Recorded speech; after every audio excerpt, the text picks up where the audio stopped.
Bienvenue dans Mon Quotidien TV. Ce soir, nous accueillons Eddy Maureen, comme prévu, créateur de rhum arrangé, de la marque Romance. C'est bien cela? Bonjour Eddy. Bonjour, bonjour Ludivine. Alors, pourquoi ce nom Romance? Donc j'ai donné ce nom Romance.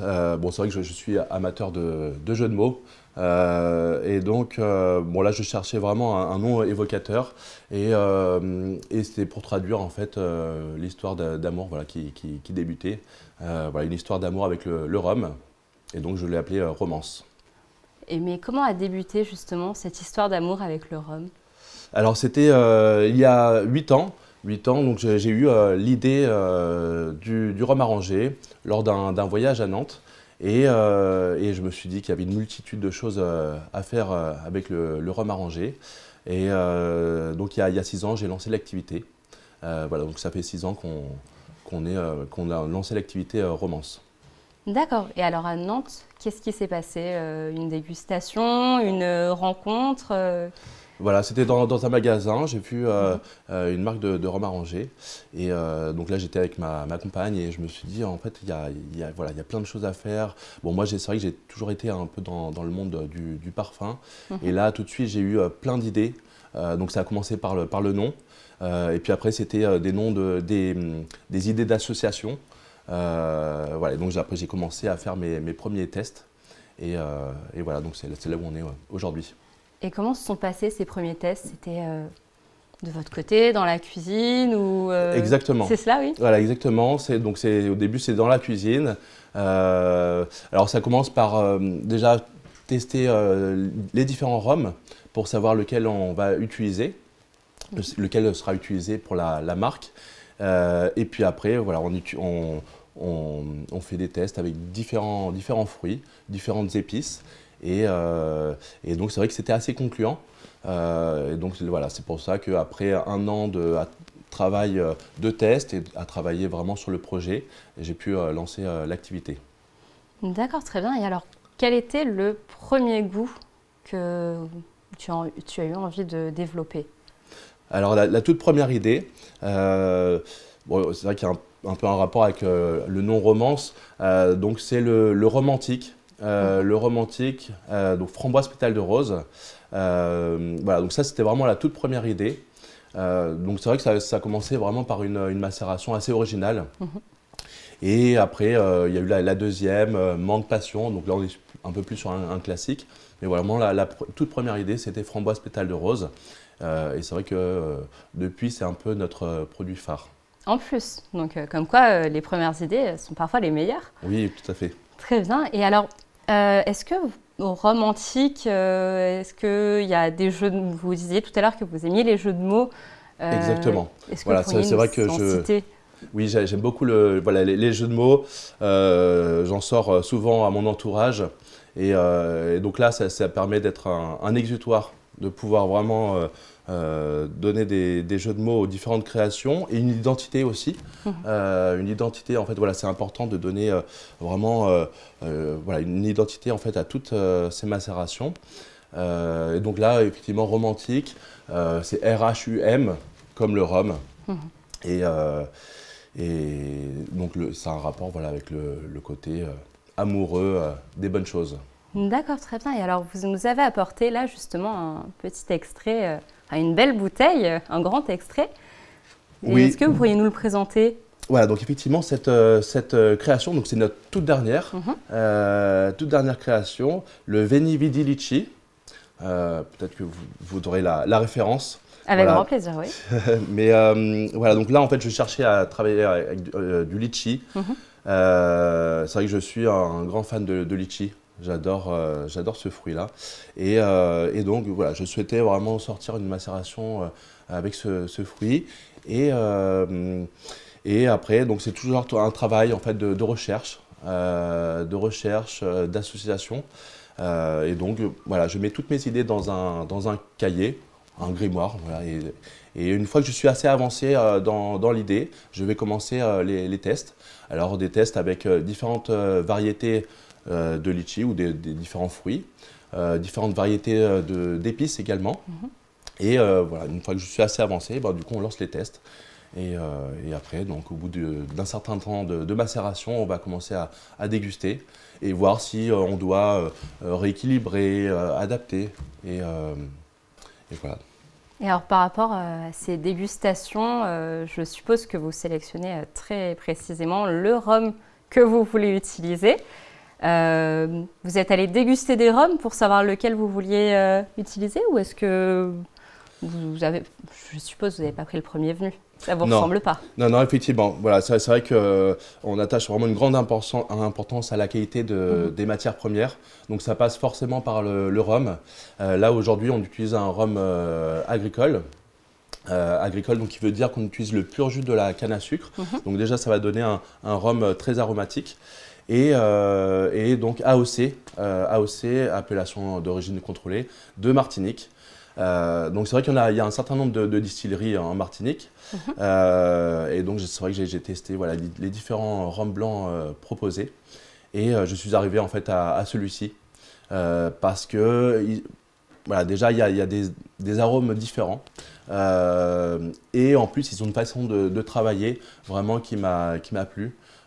Et donc depuis je suis vraiment fidèle à ce rhum. Est-ce que vous pourriez nous en dire un peu plus justement sur la fabrication de ce rhum? À partir de quoi est-il fait? Quel est aussi l'humain derrière? Parce que je suppose que vous avez noué une vraie relation de confiance avec l'humain qui le développe, ce rhum. Oui, oui, tout à fait. Alors pour ce rhum, en fait, ça va être, ils vont utiliser déjà des cannes à sucre, des cannes à sucre voilà, un petit peu différentes.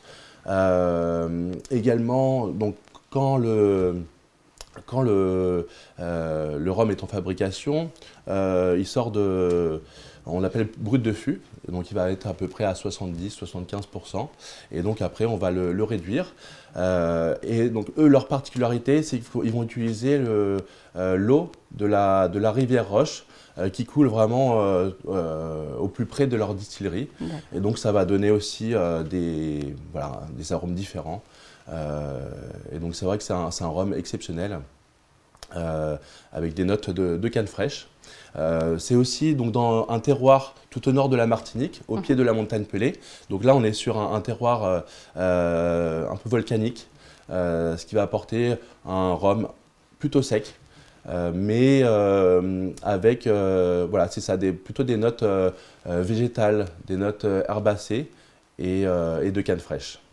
D'accord, on sent le côté passion du rhum qui est transmis, et on le ressent d'ailleurs dans les bouteilles parce qu'elles sont assez classe, assez sophistiquées. D'où, est-ce que c'est vous aussi qui avez développé tout ce côté marketing, tout ce côté attirant de la bouteille? Oui, alors c'est vrai que ce sont souvent mes idées. Donc ça va être le nom, les créations, mais aussi les visuels. Donc c'est important aussi quand on propose une qualité de produit qui est aussi une qualité tout autour. Donc ça passe par le marketing, la communication aussi.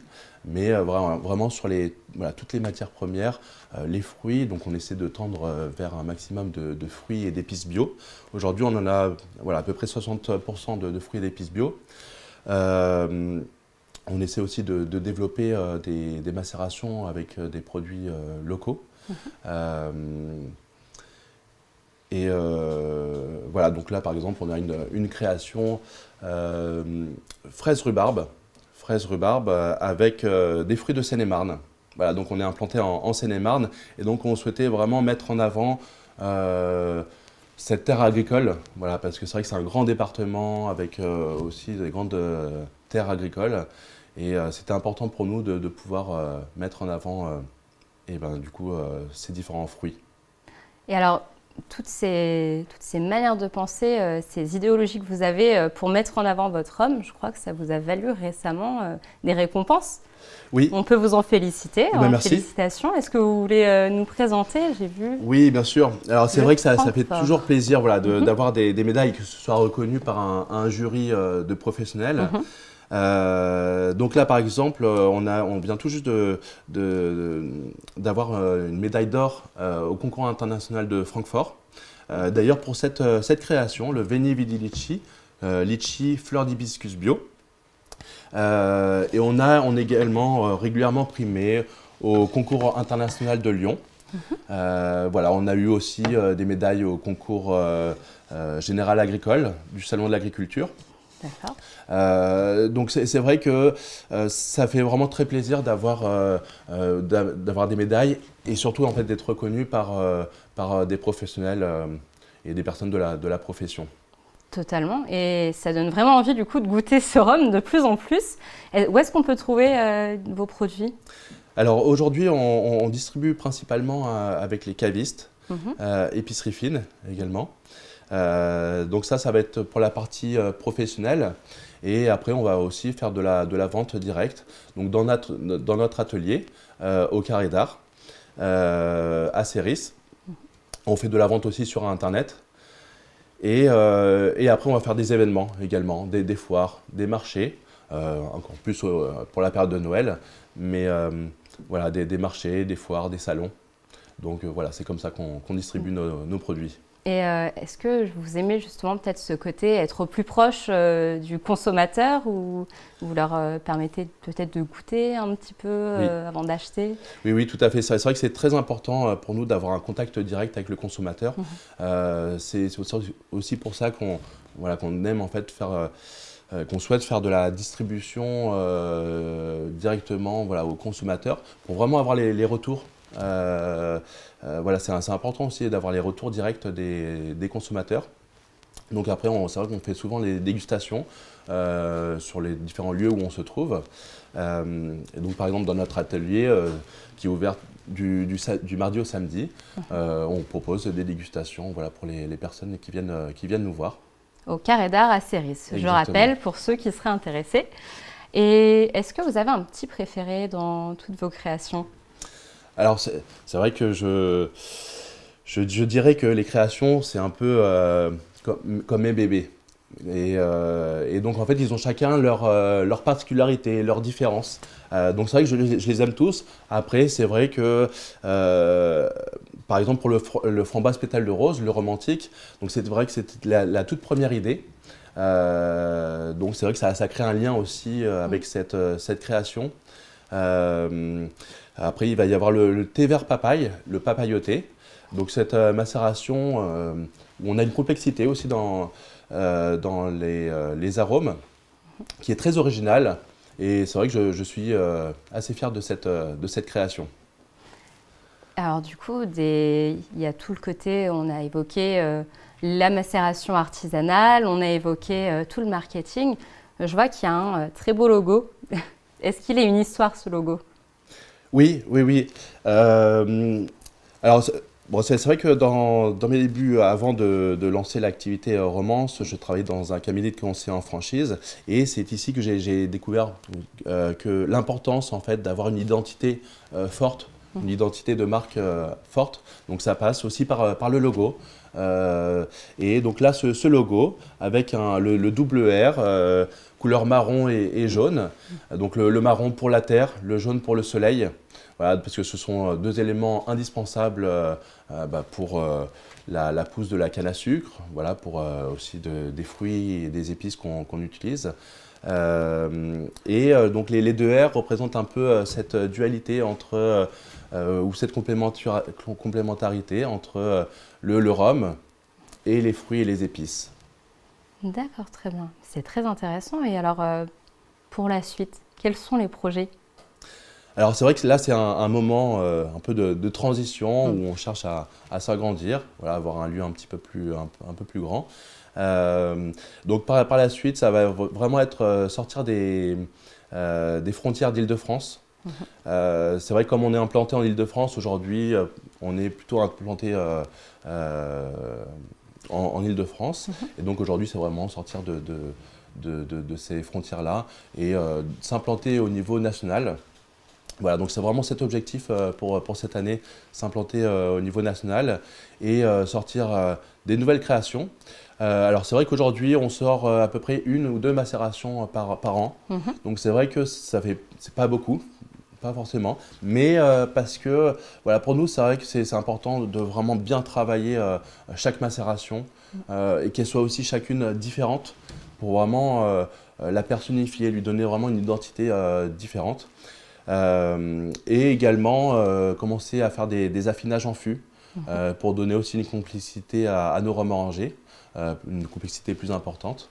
Donc voilà, c'est vrai que l'affinage en fût, ça peut être une chose qui peut nous intéresser pour la suite. Et alors, combien de temps entre l'idée, la petite idée qui arrive, la petite étincelle qui se note dans le grimoire, parce que j'ai retenu qu'il y avait un grimoire qui doit regorger de secrets, j'imagine, et justement cette commercialisation. Combien de temps? Alors c'est vrai que ça prend du temps. Le rhum arrangé, il faut être patient. Parce qu'il y a toujours une période de macération. Donc nous, on propose à partir de 2 mois de macération. Mais déjà au préalable, ça va être entre l'idée et la commercialisation.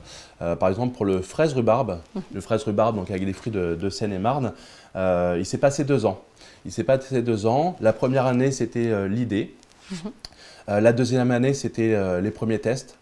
Et donc à la fin, on l'a mis en vente, voilà, du coup, la deuxième année. D'accord, très bien. Donc là, ça a pris 2 ans. Alors parfois, avec des fruits exotiques, ça va être un petit peu plus rapide. Mais voilà, souvent, ça va être plusieurs mois pour mettre rapport au temps de macération également, je suppose, peut-être à trouver aussi les bons ingrédients, peut-être. Exactement, voilà les différents ingrédients. Donc c'est vrai que dans nos tests, on va utiliser différentes variétés de fruits, différentes variétés d'épices. Parce que c'est vrai que ça peut être vraiment très différent. Donc on va jouer aussi sur les quantités, on va jouer aussi sur les quantités des fruits, les quantités de rhum, de sucre également. On a une gamme gourmande et on a une gamme aussi où on tend vers quelque chose d'un petit peu plus sec, un petit peu plus fort en alcool. Et alors, quelle est la meilleure façon de déguster votre rhum arrangé, selon vous? La meilleure façon, ça va être à température ambiante, dans un verre de dégustation. Ça va être, je pense, la façon où on aura le plus d'arômes. Alors après, c'est surtout ce qui est important, c'est comment la personne l'apprécie. Donc ça, on peut, par exemple, l'allonger avec un glaçon. Quand il fait chaud, on peut, ou sinon le mettre un petit peu au réfrigérateur. Comme ça, il sera un petit peu plus frais. Et donc, c'est aussi tout autant appréciable. Et on peut l'accompagner peut-être, c'est plutôt pour les apéritifs, pour les digestifs, à quel moment de la journée c'est le plus propice? Oui, ça peut être pour les apéritifs, les digestifs. Donc après, selon, si c'est pour l'apéritif, on va avoir quelque chose de plus gourmand peut-être. Et après, on va tendre vers quelque chose d'un petit peu plus sec à la fin du repas. Alors, qu'est-ce qu'on peut vous souhaiter pour la suite avec toutes ces idées qui fusent? Est-ce que vous sentez qu'il y a une autre idée qui va arriver et qui va être peut-être révolutionnaire et réattribuer des médailles d'or? En tout cas, on vous le souhaite. Est-ce qu'on peut vous souhaiter ça? Est-ce qu'on peut... Oui, c'est vrai qu'on a encore plein d'idées de macération.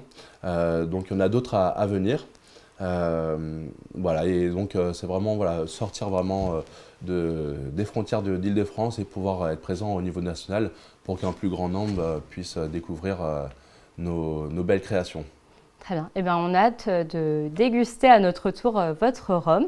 C'est la fin de cette émission. Merci beaucoup, Eddy, d'être venu nous voir. Merci. On remercie également toute l'équipe de Mon Quotidien TV, Cyril, Jean-Sébastien, Patrice.